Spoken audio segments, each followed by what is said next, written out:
मैं अक्सर सबसे यही कहता आया हूं कि बुर्का नकाब पहनकर कोई भी भीख मांगे, ऐसों को भीख देने से परहेज करें, क्योंकि आप भीख नहीं दे रहे हैं, ये धब्बे को और मजबूत कर रहे हैं। मांगने वालों को इससे हौसला मिलता है।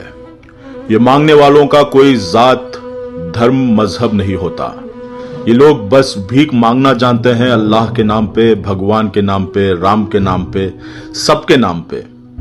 और इसका बुरा असर पड़ता है मुस्लिम कम्युनिटी पर कि इस धर्म में मांगने वाले ज्यादा हैं। चलो मांगने तक तो ये सब हम लोग गवारा कर भी लें।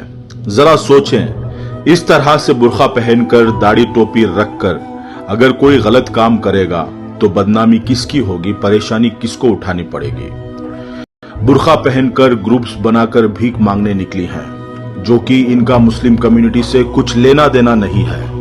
अगर ये लोग चोरी करेंगे या कुछ भी दंगा फसाद या पथराव करेंगे तो बदनाम मुस्लिम कौम ही होगी।